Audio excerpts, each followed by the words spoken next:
Hello. I'm not sure how much I've talked about my work life on here. I try to keep this separate from this, right? Like, this brings me joy, this makes me happy, and work does not bring me joy at all. So I'm a pharmacist, and I know you guys are gonna be like, oh, of course, she's a pharmacist, all pharmacists hate their life. Valid. But I actually thought that I liked it in the beginning.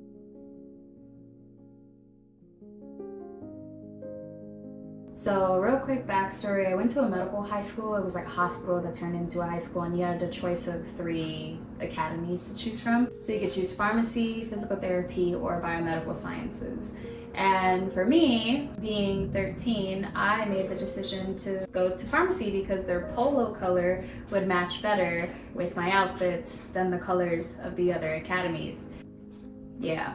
So in true artsy, creative Little Bear fashion, I made my career choice off of a style decision, but I stuck with it. And in high school, at least, it wasn't really a bad decision. When I went to college, I majored in chemistry because I was good at it and I thought that it would be good to continue with the pharmacy path. And then I did all my prereqs to get into pharmacy, and then I applied and I got accepted into all 3 schools, and it really seemed like everything was falling into place. Granted, I had heard about pharmacists hating their jobs, but it's different hearing about it and then actually like experiencing it for yourself. And that was the problem, being under 18 in high school.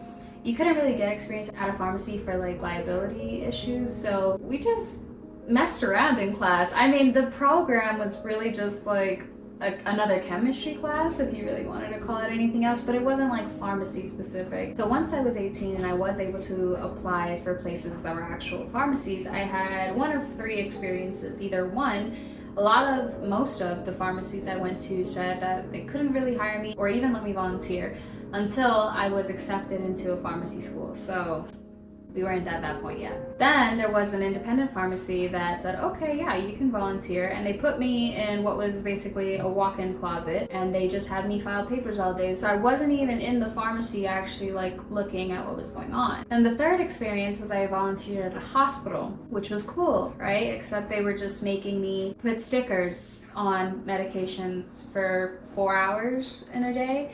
And to me, it was like, I don't even know what medication is in my hand right now because you guys don't have enough time to teach me anything. So what was the point? I got no actual true experience, right? But needless to say, for better or for worse, I got the experience I was looking for now. I'm a big girl working my big girl job, and at first it seemed like, wow, I reached this pinnacle, right? I reached that top place that I was waiting for this whole time. I graduated school, I became the first doctor in my family, like I did the thing, you know? And then when it was over, I was like, okay, what now?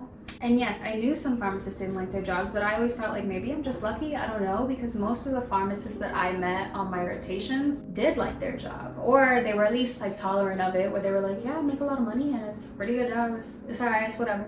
So while I struggled my first month in the job, I was like, okay, no, this is normal, everybody struggles, so you don't have to be a pharmacist to struggle in your first month, that's just the nature of starting a new job.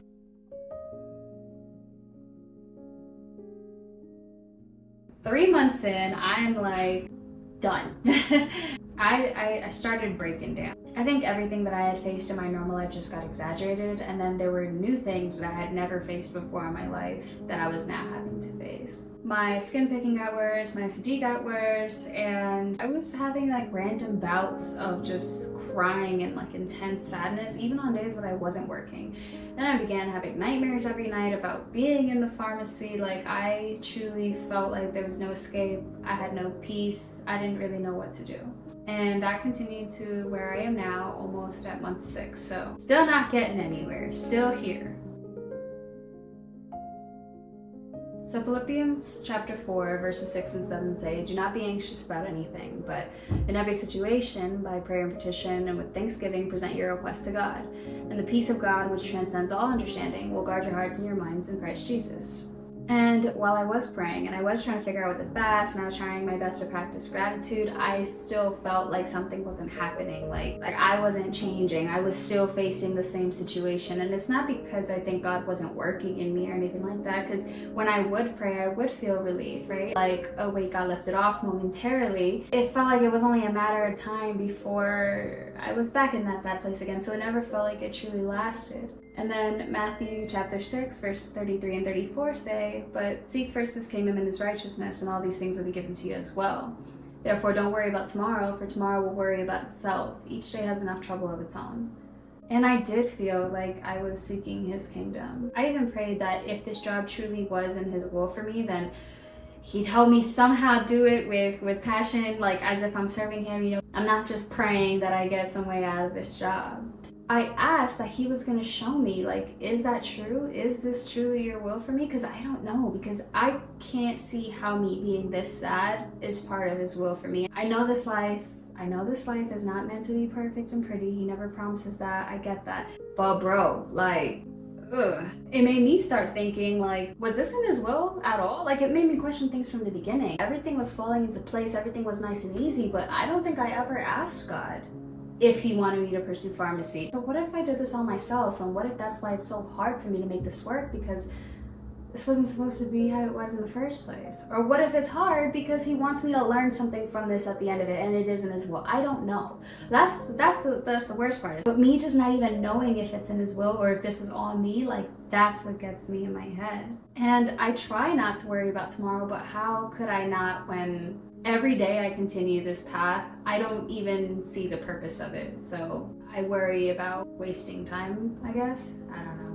And I felt like I couldn't really hear God except for one thing that I kept feeling like he was saying over and over again, which is like, I need to do something to change my life. That he can guide me only so far, but if I am resistant to actually changing certain things, then nothing's gonna happen. And that, like, I would have to be willing to make the moves, but I was like, what else do you want me to do? I applied to different jobs, I got told no. I went to therapy, and I mean, it's nice to talk to someone about it, but it's not necessarily changing how I feel about everything. I told and opened up to people about how sad I was and how things were going for me so that people knew where I was and they knew I needed help. None of that changed anything. So I was like, what else do I have to do to make something change? But there was one thing that I was for sure not willing to try. Being a pharmacist, I know the treatment for anxiety. I know that I was on the road to antidepressants, SSRIs, whatever. And I didn't even want to think about that. I didn't even want to look that direction. And I was reluctant to it because I felt like me saying okay to that was either like I was giving up or I wasn't strong enough to handle it on my own, or like I didn't believe that God was strong enough to deliver me through it. But I don't think any of that was true for me. My boyfriend asked me one day why I was so reluctant to trying them. And I was just feeling like, because I believe that this is something spiritual, that God can heal me from this. And he was like, okay, do you believe that diabetes is spiritual? Like, or is it just physical? And does that have a difference? Like, how you believe that God can heal your diabetes? I was like, no, listen, I believe that God can heal my diabetes at any point if he wants to, but it's different. And he's like, how is it different though? And I couldn't answer the question. But like, I know everyone has their own opinions about that, like why people think God works in some situations and not others, whatever, but I was starting to believe, like, I think he's right. Why am I so like okay with believing that God can heal diabetes but still using insulin? Why can't I believe that God can heal my anxiety if he wants to, but still use the resources, the finances that he's given me to be able to pay for this, the resources to be able to have and live in a place where this medication is available, right? The doctors that are able to have this knowledge to treat my condition, and me being a doctor myself to know like what to expect from these things. Like, he's given me a lot.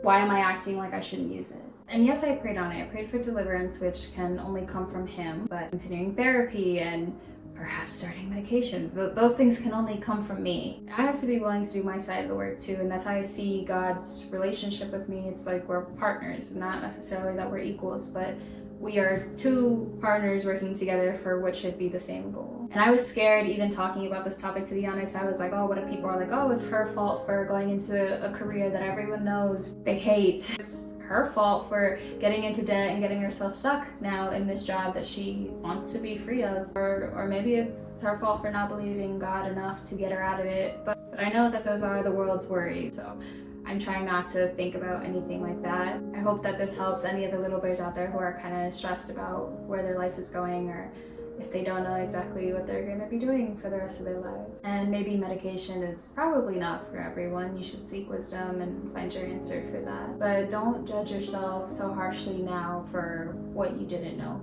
in your past, and give grace to your past, present, and future selves. We will somehow get through this, little bears. Thank you.